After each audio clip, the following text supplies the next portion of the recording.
The writing in this book took place mostly during a certain and unusual time when our life, the world, had entered and ostensibly passed through a period we called the COVID-19 coronavirus pandemic. It was much ado about a lot, and it was a pretty important time, but I only recognize that now. There's a war on many things, a war on guns, with the angry and mentally ill shooting up shopping malls. There's a war on gay males, with the fringe disavowing them, instead pushing gender surgery to reassign their orientation. There's always a war on tobacco and the jobs it creates, the families that it feeds. There's a war on oil, there's a war on coal, there's a war on middle-class people where they will need to choose whether to be rich or poor, as those are the only two economic classes that are sustainable. There's a war on cops. Soon being a policeman will be like being a car salesman or a lobbyist. What child has ever aspired to be a weapons designer or an executioner? What kid says, I want to be a paparazzo or a charity telemarketer?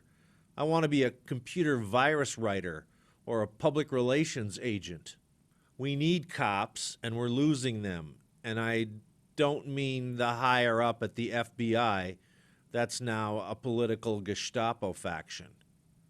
Many people, especially those with conservative views, feel a deep unease about the current societal dynamics. Their primary desire is to preserve their way of life and their values, as sad or simple as they may be, for just a bit longer.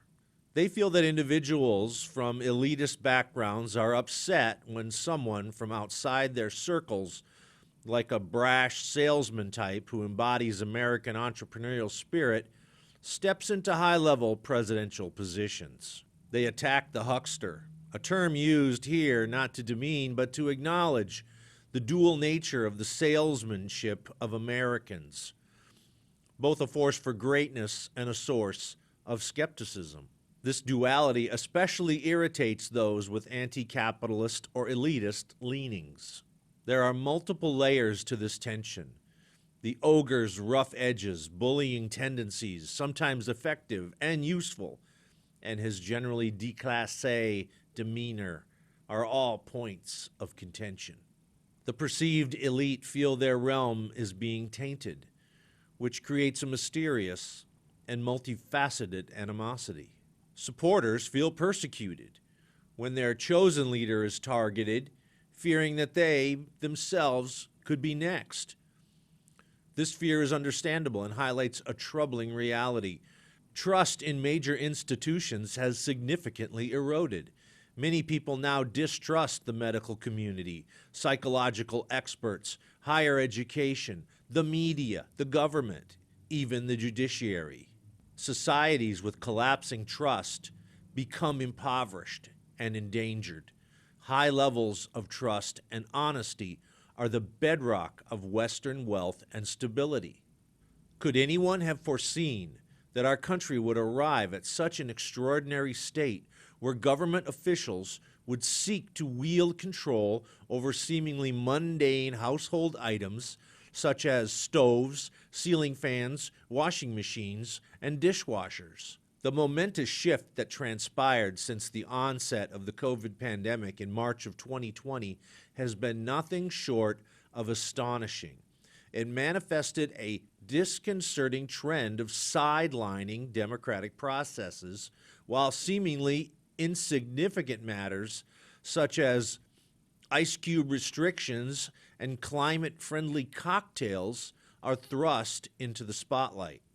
The looming uncertainty surrounding kitchen appliance bans raised the ire of the easily lured, while an ancient 2001 law called the Patriot Act, meant to respond preemptively to terrorist threats, foreign and domestic, is being used against parents unhappy with their local school boards in 2023. We live with Americans who have the intent on stifling the very essence of our existence. reducing individuals to the dismissive label of the masses. Ah, the modern witch hunt, the Salem, Massachusetts witch trial hysteria of the late 17th century emerged suddenly but ended quickly. Those involved later admitted their mistake and acknowledged their temporary madness. It was a widespread mental illness. The hysteria perpetuates itself through mechanisms like fear. Just as in Salem, those who questioned the narrative were silenced. The persecutions in Salem relied on spectral evidence from children, which was essentially the young girls' subjective experiences. Eventually, the use of spectral evidence was deemed inadmissible, and the whole episode was disavowed. The COVID-19 virus affected about 105 million Americans. Of those, 1% perished. Of those, the vast majority would have died or were dying already. So that created an argument about who died of what.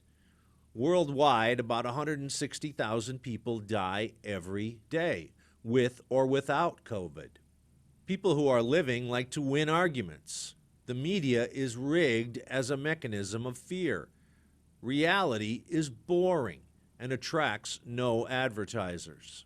The virus, you see, was an excellent excuse for governments to topple the apple cart and displace and destabilize those teetering on being autonomous and independent. The government abhors independence and stability. Too much of that, and you'll begin to think you don't need much government. That was the era in which I wrote this book, where movie theaters were closed, public meetings only happened on a computer screen, people wore fancy designer face masks, sometimes alone in their cars. Air travel was cheap, almost free, as planes flew empty to maintain their routes. But travel was not recommended, or just impossible. People shook hands by touching elbows, and small pieces of tape were on the floors of every supermarket checkout line, marking the death zone / magical shield of 6 feet, the dome of protection, whereupon if you would enter it, you might be infected by an enemy combatant shopper. And good luck finding Lysol wipes or Charmin. That stuff was like gold. But within every problem lies an opportunity. This book is attached to that time and place. After 2 of my friends died just before the virus, I knew I was past the deadline to write a few things down. My own father knew he was dying. He began to write a few things, strange, nondescript, on a notepad, mostly unusable directives of utility, but he wrote nothing personal. Sadly, his was a lost opportunity to tell my brother and me something important. He had much to say during his life, but now it was all gone, and he lived a long life before becoming a father, a life I still know nothing about. So, in that spirit of fulfilling an emotional void and getting one last word in, I write this book for my daughter and no one else. If you're not her and you are reading or seeing this, there's been a big mistake. One glance at a book and you hear the voice of another person, perhaps someone dead for 1,000 years. To read is to voyage through time. Reaching people is a quickly moving target. In 2024, I read Barbra Streisand's autobiography. I'm not a fan. I'm curious.